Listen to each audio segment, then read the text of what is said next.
प्यारे बच्चों, आज हम चौथे अध्याय केंद्रीय इस्लामी प्रदेश का विस्तार पूर्वक अध्ययन करेंगे। ठीक है, कौन सा चैप्टर है? 4th चैप्टर, केंद्रीय इस्लामी प्रदेश। इसमें हमने 7वीं शताब्दी में इस्लाम के उदय से पूर्व के अरब समाज के बारे में जानकारी प्राप्त करेंगे। इसके अतिरिक्त इस्लाम धर्म के संस्थापक पैगंबर मोहम्मद के जन्म, उनकी शिक्षाओं, उनके कार्यों के बारे में हम पढ़ेंगे। 7वीं शताब्दी में जो अरब समाज था उसकी सामाजिक, आर्थिक, राजनीतिक और धार्मिक स्थिति जो थी वो काफ़ी पिछड़ी हुई थी। वहाँ पर रहने वाले लोगों को बद्दू बोला जाता था और वो खाना बदोशी जीवन व्यतीत करते थे। लूट मार करना, एक दूसरे से झगड़ा करना उनके लिए एक आम बात थी। स्त्रियों की स्थिति बहुत ही दयनीय थी। लोगों का नैतिक स्तर नीचे गिरा हुआ था। समाज में दास थे जिनके साथ बहुत ही बुरा व्यवहार किया जाता था और अरब समाज अनेक कबीलों में बटा हुआ था जो कि आपस में लड़ते झगड़ते रहते थे। ठीक है, फिर उसके बाद 570 ईस्वी में इस्लाम धर्म के संस्थापक पैगंबर मोहम्मद का जन्म हुआ। उसके बाद स्थितियों में थोड़ा सा परिवर्तन आया। ठीक है, अब हम इसका सबसे पहला विषय इस चैप्टर का पढ़ेंगे, इस्लाम से पूर्व अरबों की स्थिति कैसी थी। जैसे मैंने आपको बताया कि इस्लाम के उदय से पूर्व अरब समाज जो था वो कैसा था?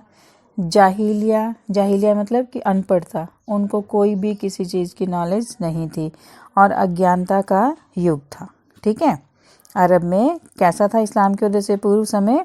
जाहिलिया और अज्ञानता का। ठीक है, और आपको बताया कि वहाँ के जो बद्दू लोग थे वो खाना बदोशी जीवन व्यतीत करते थे और एक स्थान से दूसरे स्थान पर घूमते रहते थे, लूट मार करते थे और आपस में लड़ते झगड़ते रहते थे।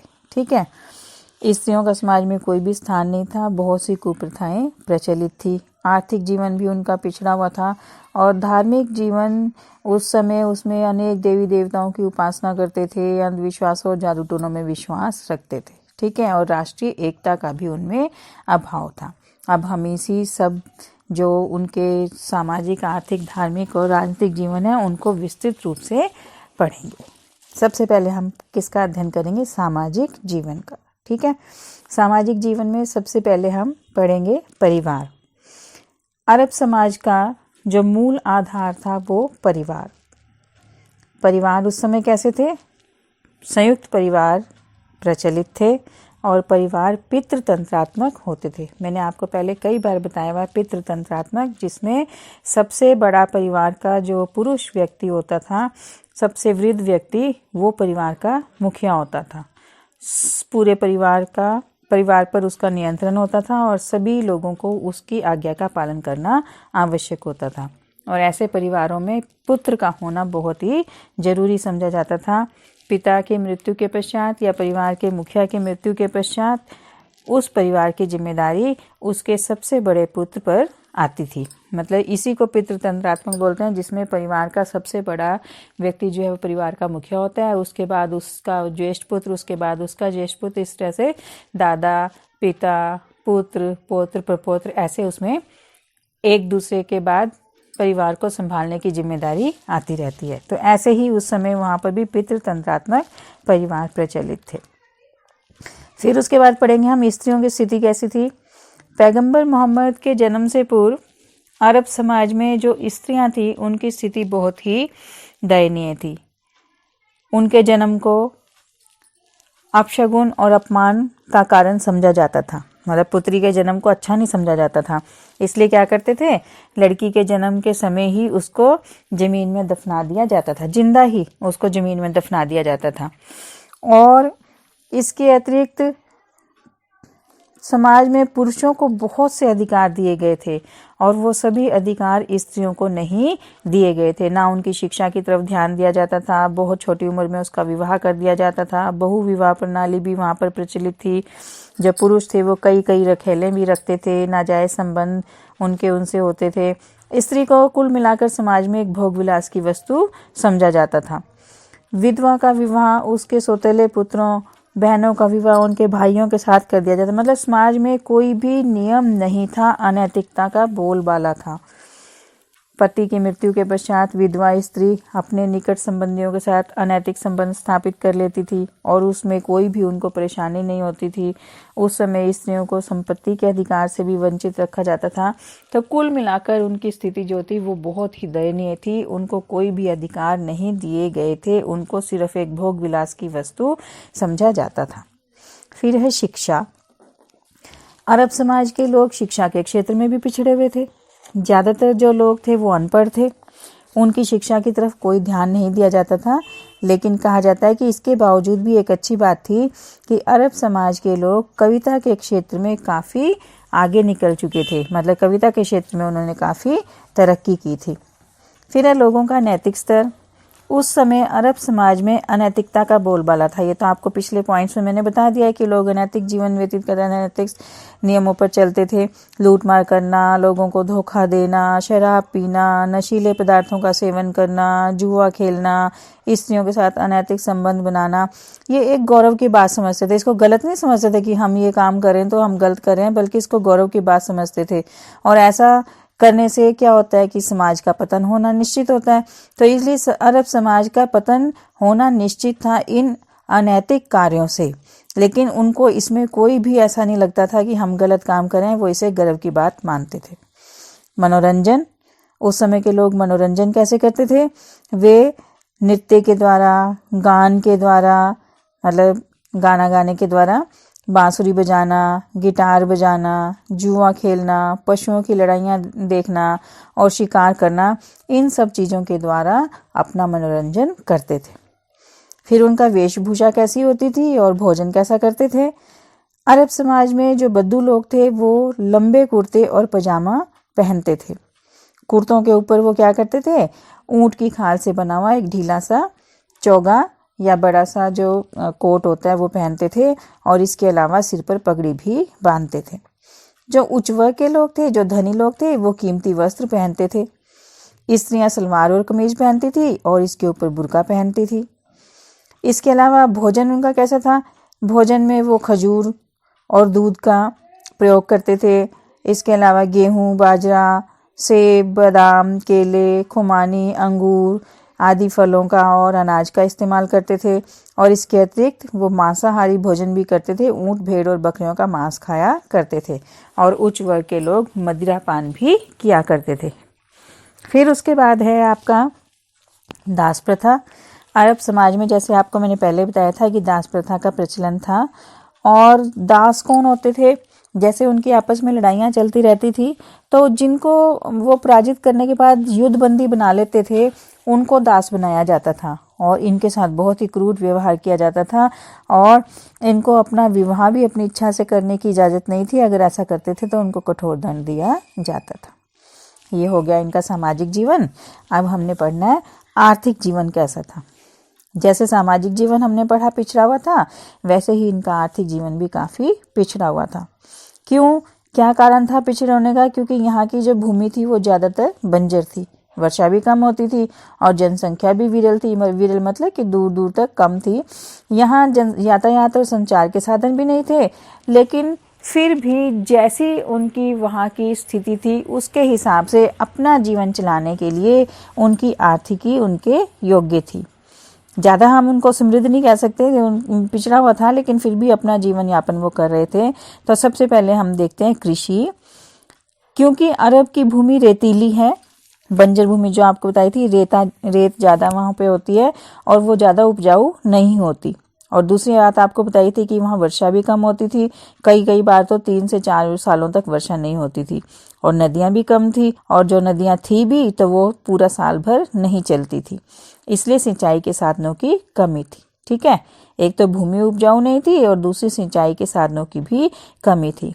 तो इससे क्या होता था कि फसलों की जो पैदावार थी वो बहुत कम होती थी और केवल उन्हीं क्षेत्रों में होती थी जहाँ पर सिंचाई के साधन उपलब्ध होते थे।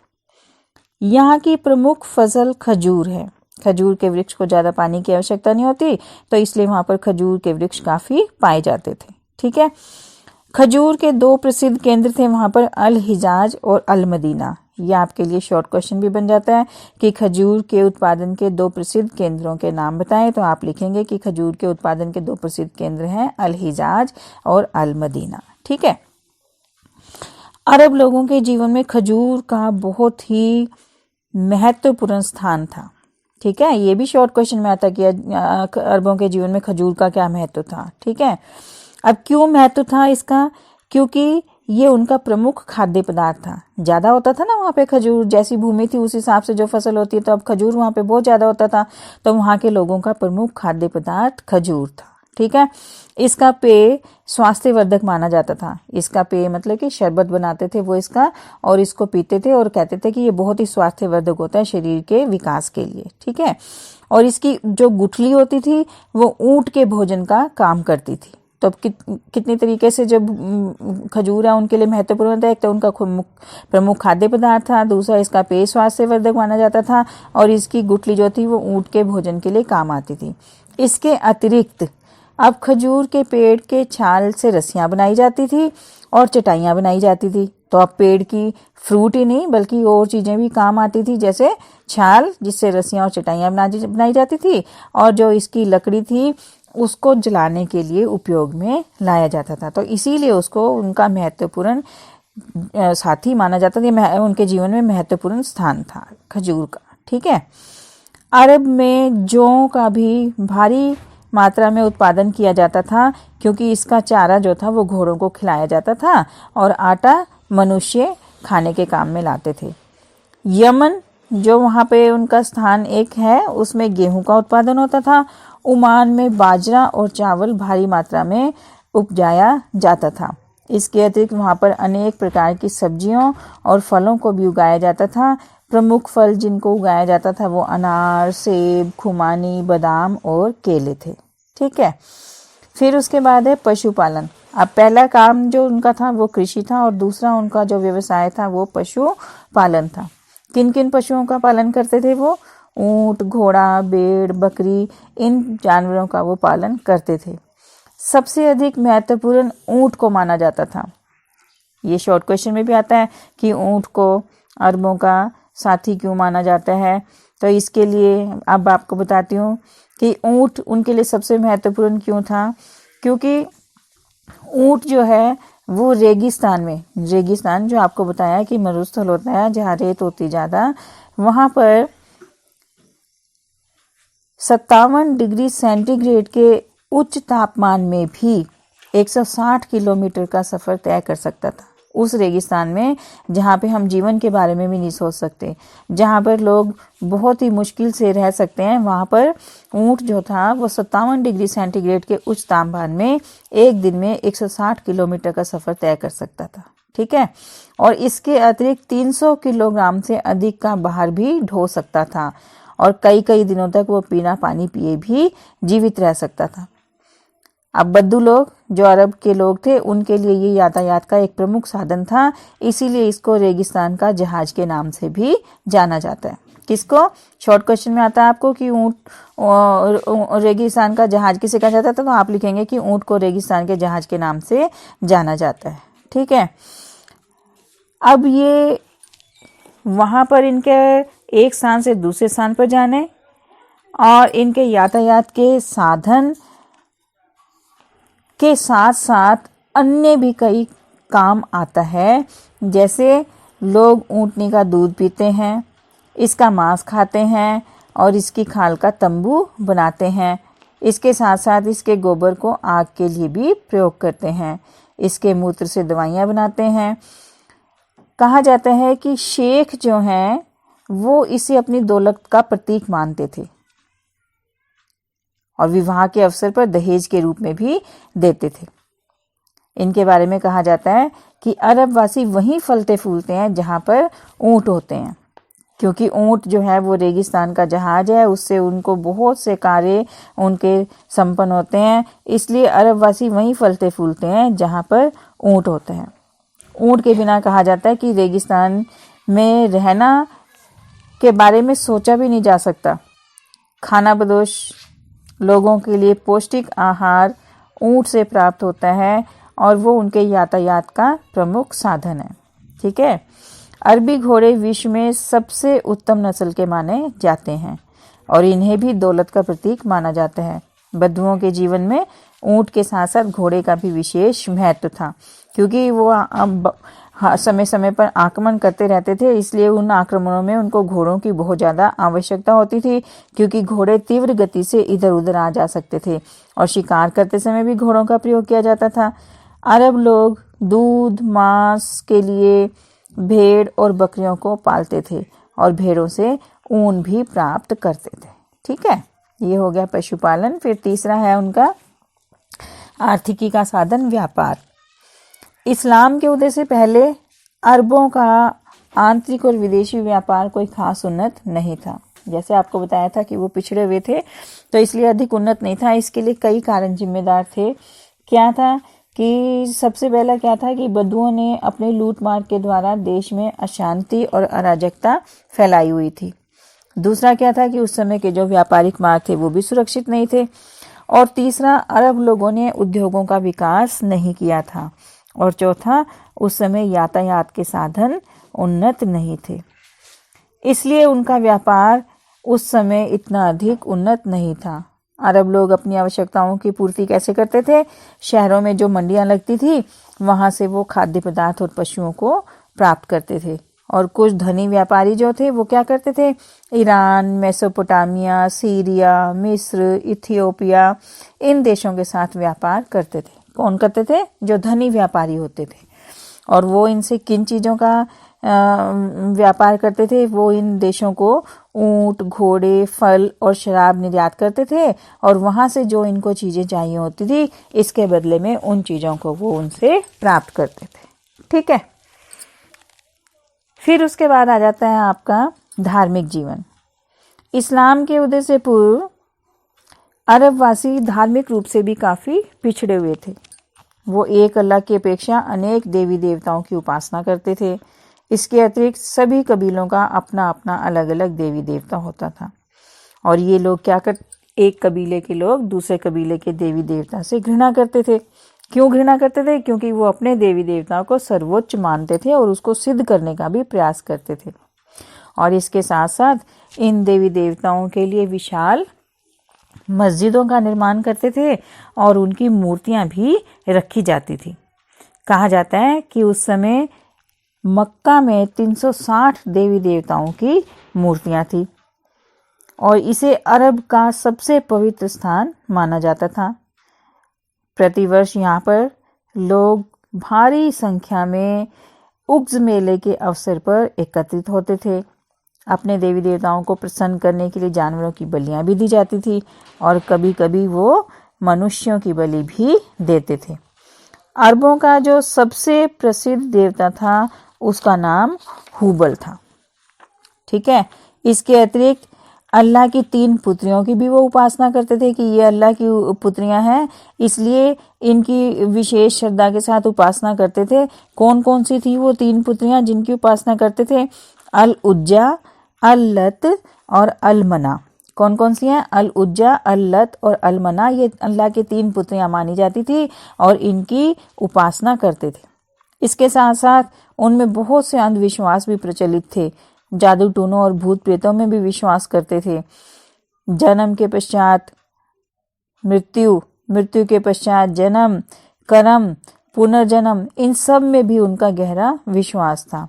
इसके साथ साथ वो सूर्य, चंद्र, तारों, पत्थर, वृक्षों की भी उपासना किया करते थे। मतलब कुल मिलाकर उनका जो धार्मिक जीवन था वो काफ़ी जटिल था। बहुत ही अंधविश्वासी थे और अनेक देवी देवताओं की उपासना किया करते थे।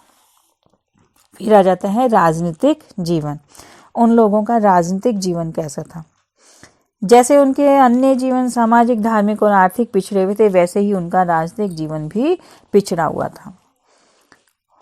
उनका कोई एक व्यवस्थित राजनीतिक संगठन नहीं था और केंद्रीय सत्ता के अभाव में क्या होता था कि जो एक नियम चलता है ना, जिसकी लाठी उसकी भैंस, तो वही वाला नियम उस समय प्रचलित था कि जो शक्तिशाली है वही उनके ऊपर अधिकार कर लेता था। और इनमें आपस में लड़ाई झगड़े चलते रहते थे, आक्रमण होते रहते थे, एक दूसरे को पराजित करना और जीतना ये उनमें लगा रहता था। इससे उनमें शत्रुता भी चलती रहती थी। अब इनमें आपस में लड़ाई झगड़े क्यों होते थे? क्योंकि पशुओं को प्राप्त करने के लिए, एक दूसरे के पशुओं को छीनने के लिए, या चरागाहों के ऊपर अधिकार करने के लिए, क्योंकि पशुपालन तो वहीं करेंगे जहाँ चरागाहें होंगे, तो चरागाहों पे अधिकार करने के लिए, भूमि के लिए, पानी के लिए, या अपने कबीलों में ही लड़ाइयाँ चलती रहती थी और हमेशा लूटपाट करने में ही व्यस्त रहते थे। उस समय के जो अरब लोग थे वो कई कबीलों में बंटे हुए थे। प्रत्येक कबीला राजनीतिक दृष्टि से स्वतंत्र होता था, मतलब जितने भी कबीले हैं उनके पर किसी और का अधिकार नहीं होता था। सब कबीले जो थे वो राजनीतिक दृष्टि से स्वतंत्र होते थे। उनमें राष्ट्रीय भावना का भी अभाव था। ये नहीं था कि सभी कबीले मिलकर एक राष्ट्र की स्थापना कर ले। सभी कबीले स्वतंत्र थे, अलग अलग थे, इसलिए उनमें राष्ट्रीय भावना का भी अभाव था। और जो कबीले के लोग थे वो सिर्फ अपने कबीले के प्रति वफादार होते थे। दूसरे, जैसे दो कबीलों में अगर झगड़ा हो रहा है, लड़ाई हो रही है, युद्ध हो रहा है, तो बाकी के कबीले वाले तो अलग रहेंगे ही रहेंगे, और जो दो कबीले वाले हैं, गलत बात भी अगर हो रही है लड़ाई झगड़े के लिए, तो वो अपने ही कबीले का साथ देंगे। उनको समझाने का भी उनमें साहस नहीं होता था। ठीक है। और प्रत्येक कबीले का मुखिया शेख कहलाता था। शेख कौन होता था? शेख किसे बनाया जाता था? जो साहसी होता था, बुद्धिमान होता था, या उदार होता था। तो उसके इन गुणों को देखकर, उसके साहस, उसकी बुद्धिमत्ता और उसकी उदारता को देखकर कबीले के लोग उसको अपने कबीले के मुखिया या शेख के रूप में चुनते थे और उसका बहुत ज़्यादा सम्मान किया जाता था। और वो भी अपने कबीले के लोगों की देखभाल करता था और उनके झगड़ों का निपटारा करता था। देश में कोई भी कानून प्रचलित नहीं था, सबके अपने अपने कानून थे। प्रत्येक कबीले का अपना अपना कानून था। उस समय खून का बदला खून का नियम भी प्रचलित था। और जो शेख था वो जब तक अपनी प्रजा की भलाई के लिए कार्य करता था तब तक वो अपने पद पर बना रह सकता था। अगर वो उल्टा काम करता था या अपने लोगों की भलाई के लिए काम नहीं करता था तो लोग उसको गद्दी से भी उतार सकते थे। ये हो गया राजनीतिक जीवन। तो हमने चारों पढ़ ली, सामाजिक, आर्थिक, धार्मिक और राजनीतिक जीवन। इन सब का अध्ययन करके हमें पता लगता है कि प्रत्येक क्षेत्र में वो पिछड़े हुए थे और इसी की वजह से इस्लाम के उदय के लिए एक आधार तैयार हुआ और इस्लाम के उदय के पश्चात अरबों के जीवन में बहुत ज़्यादा क्रांतिकारी परिवर्तन आया। धन्यवाद।